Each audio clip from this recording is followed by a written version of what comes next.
Welcome to the Limitless Ladies Network podcast, where we are limitless in sharing lessons to advocate and drive insightful, empathetic self care. The Limitless Ladies Network is dedicated to nourishing minds, educating on self care, and facilitating transformative experiences. Our mission is to guide women to age with grace, cultivate good health, and build meaningful connections to bring happiness into their lives.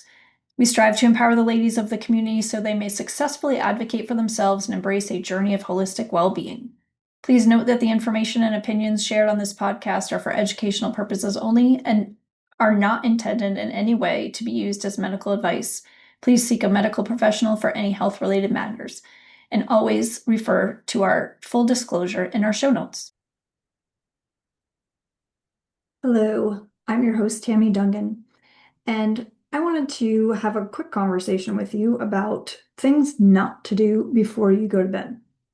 So I talk a lot about sleep. I do training on it in a holistic way, setting up sleep sanctuaries, all kinds of things that can help you to, get into a better sleep status, right? So that we need to be rested.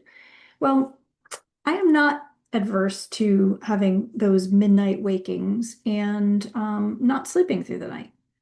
Last night was one of those nights. So I did all the things that I'm not supposed to do last night in retrospect, because I woke up at around 3 o'clock in the morning and just could not fall back asleep. I, had that midnight potty break that I had to take. And after that, the mind was just racing. And so I did my best to fall back asleep and I tossed and turned a bit. But there are a few things that I realized in retrospect that probably caused me to get up in the middle of the night and stay up in the middle of the night. So, all the things that, me as a practitioner should know, but yet it's kind of one of those things where life just happens sometimes. But in retrospect, again, I realized I did a lot of the things that I need to not do. So I wanted to share those tips with you on 5 things not to do before you go to bed.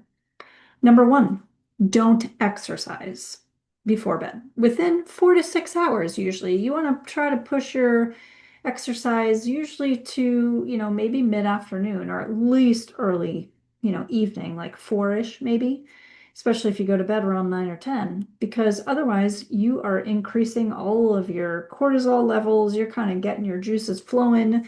You are in a serious hyper state at that point. And it takes a little while for you to be able to calm down. So, we do some pretty intense kickboxing classes actually in the evening. So, not generally my time, well, actually, it used to be my time to be able to work out, but it's since changed to me doing this more in the morning when I can get up. So, I can get up, it gets me going during the day.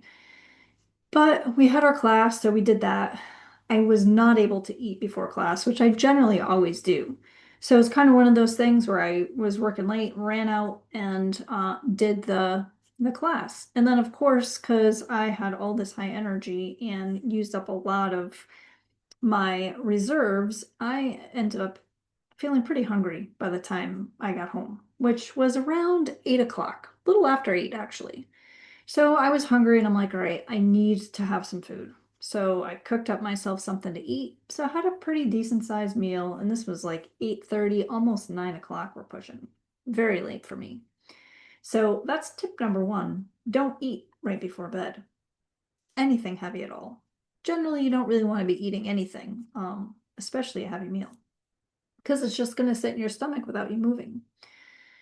Tip number 2, don't drink a lot of fluids before you go to bed. So again, had a meal, so of course I had a drink with that. Nothing alcoholic, but I did have something to eat and drink, and had to take my vitamins because I was late as well. So ended up having a little bit more liquid than I usually do before bed.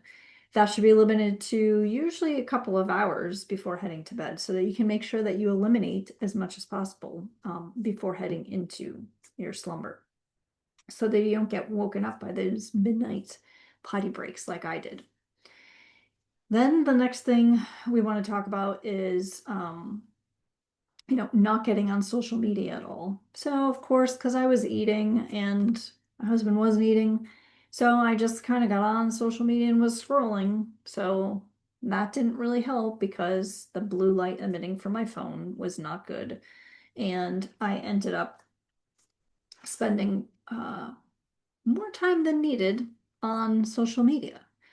So definitely not recommended that you do that. You do want to cut that off usually, again, a couple of hours at least before bed. You kind of want to put your phone to bed well before you go to bed so that you don't have the urge to look at it. Just kind of put it off into a separate room and let your body's natural circadian rhythm kind of fall into as the sun is setting and you get into that nice slumber, nice sleepy state. So the other thing is that we don't want to read before we go to bed. Well, read in bed anyway. Reading is generally good if it's a nice, novel or something. It kind of makes you sleepy sometimes. But generally, reading in bed, for me anyway, can kind of get me into the novel. And reading in bed is generally not necessarily a great idea because it does kind of get your mind flowing sometimes. So you might want to do that in the living room or pick another chair and not necessarily be in your bed as you're reading. It should be for sleeping and for other intimate things that we want to do in the bedroom. So those are my things not to do. Not to exercise 4 to 6 hours, well, within 4 to 6 hours of heading to bed. Don't want to get our cortisol levels and all of our endorphins and everything running high before we want to actually start to get into a relaxed state. Definitely don't want to be eating 2 hours before bed. Um, or, it's going to cause some issues with digestion, the way that we're sleeping, indigestion, all kinds of things. Cut back on our water. Don't want to be doing that within an hour or so before we're heading off to bed as well. So you kind of want to cut that back too. Number four, social media. Put that thing to bed at least a couple of hours before you want to head into bed so that you can eliminate any of that blue light and make sure that your circadian rhythm is in check, in with its natural cycle. And then lastly, probably not really reading much in bed or doing anything of seriousness in bed as you are trying to fall asleep. So take my advice of the 5 things not to do before bedtime. And hopefully you have a better night's sleep than what I did.